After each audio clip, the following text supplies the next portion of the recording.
Hi food lovers, welcome to Satya food club.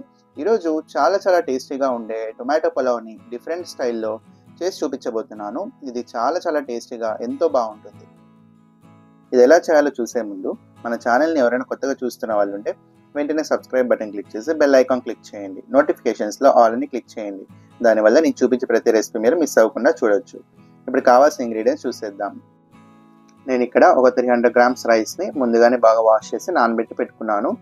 పసుపు, ఉప్పు, కారం, ధనియాల పొడి, ఒక ఆనియన్ని ఇలా పొడుగా కట్ చేసి తీసుకోవాలి. ఒక మీడియం సైజ్ టొమాటోని కూడా మీడియం సైజులో కట్ చేసుకోండి.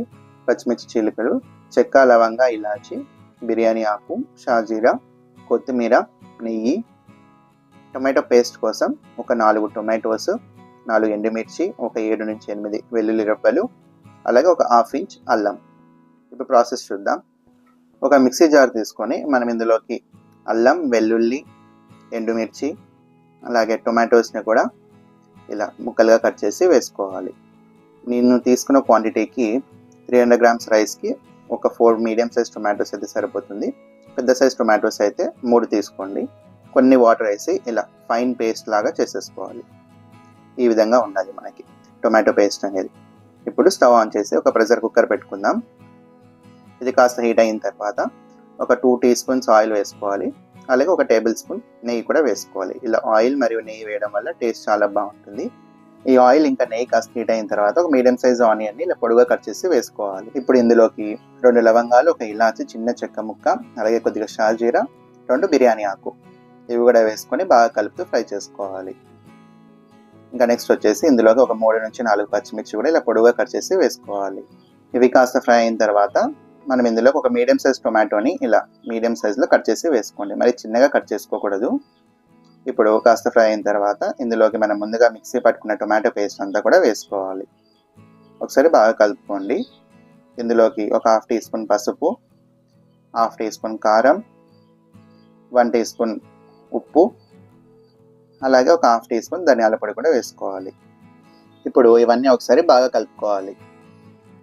ఇలా కలుపుకొని కాస్త ఆయిల్ అంతా పైకి వచ్చేంత వరకు కుక్ చేసుకోవాలి. ఇలా చేయడం వల్ల మనకి టొమాటోలో ఉన్న పచ్చివాసన అంతా పోయి ఈ టొమాటో పులావ్ అనేది చాలా టేస్టీగా ఉంటుంది. చూడండి, ఈ విధంగా బాగా ఫ్రై అయ్యి ఆయిల్ వస్తున్నప్పుడు ఇప్పుడు మనం బాగా కలిపేసి ఒకసారి ఇందులోకి ముందుగా నానబెట్టుకున్నటువంటి రైస్ ఉంది కదా, ఆ రైస్ అంతా కూడా వేసేసుకోవాలి. నేను ఇక్కడ 1.5 గ్లాస్ రైస్ తీసుకున్నాను, అంటే 300 గ్రామ్స్ ఉంటుంది. ఇప్పుడు ఒకసారి ఇదంతా కూడా బాగా కలుపుకోండి. మనకి టొమాటో పేస్ట్, రైస్ అంతా బాగా కలిసేలాగా కలుపుకోవాలి.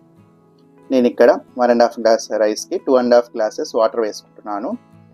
నేను రైస్ని ఒక 20 మినిట్స్ నానబెట్టుకున్నాను కాబట్టి 2.5 గ్లాసెస్ వాటర్ అయితే సరిపోతుంది. ఇప్పుడు ఒకసారి బాగా కలిపేసుకోండి. ఇంకా ఫైనల్గా కొద్దిగా కొత్తిమీర కూడా వేసుకొని ఇంకొకసారి బాగా కలిపేసి మీకు ఏమన్నా సాల్ట్ ఇంకా పడుతుందో లేదో ఒకసారి టేస్ట్ చెక్ చేసుకోండి.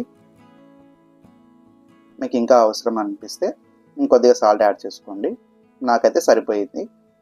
ఇప్పుడు మనం ప్రెషర్ కుక్కర్ పైన లిడ్ క్లోజ్ చేసి ఒక 2 విజిల్స్ మీడియం ఫ్లేమ్ పైన వచ్చిన తర్వాత కుక్ చేసుకుంటే సరిపోతుంది. ఇప్పుడు ప్రెషర్ అంతా రిలీజ్ అయ్యాక లిడ్ ఓపెన్ చేసి చూద్దాం. చూడండి, రైస్ అయితే పర్ఫెక్ట్గా కుక్ అయిపోయింది. ఇప్పుడు ఒకసారి ఇలా లైట్గా కలిపేసుకోవాలి. చూడండి ఎంత బాగా పొడిగా చాలా పర్ఫెక్ట్గా కుక్ అయిందో కదా. ఇప్పుడు ఒక సర్వింగ్ ప్లేట్లోకి తీసేసుకోండి. ఈ టొమాటో పులావ్ అనేది చాలా టేస్టీగా ఉంటుంది. ఈ టొమాటో పులావ్కి కాంబినేషన్గా ఆలు కర్రీ అయినా, చికెన్ కర్రీ అయినా, మటన్ కర్రీ అయినా ఏదైనా కూడా చాలా టేస్టీగా ఉంటుంది. నేనైతే ఇక్కడ ఆనియన్ రైతాతో సర్వ్ చేస్తున్నాను. మనకి ఇలా ప్లెయిన్గా ఆనియన్ రైతాతో తిన్నా కూడా చాలా టేస్టీగా ఉంటుంది. చూసారు కదా ఈ టొమాటో పులావ్ని ఎలా చేయాలో. మీరు కూడా ఇంట్లో తప్పకుండా ట్రై చేయండి. ఎలా వచ్చిందో నాకు కామెంట్ చేయండి. మీకు ఈ రెసిపీ నచ్చిందని అనుకుంటున్నాను. నచ్చినట్టయితే ఈ వీడియోని వెంటనే లైక్ చేయండి. ఇలాంటి మరెన్నో టేస్టీ రెసిపీస్ కోసం సత్య ఫుడ్ క్లబ్ ఛానల్ని వెంటనే సబ్స్క్రైబ్ చేయండి. పక్కనున్న బెల్ ఐకాన్ క్లిక్ చేయండి. నోటిఫికేషన్స్లో ఆల్ అని క్లిక్ చేయండి. దానివల్ల నేను చూపించే ప్రతి రెసిపీ మీరు మిస్ అవ్వకుండా చూడొచ్చు. అలాగే ఈ వీడియోని మీ ఫ్రెండ్స్ అండ్ రిలేటివ్స్ కూడా షేర్ చేయండి. Thanks for watching.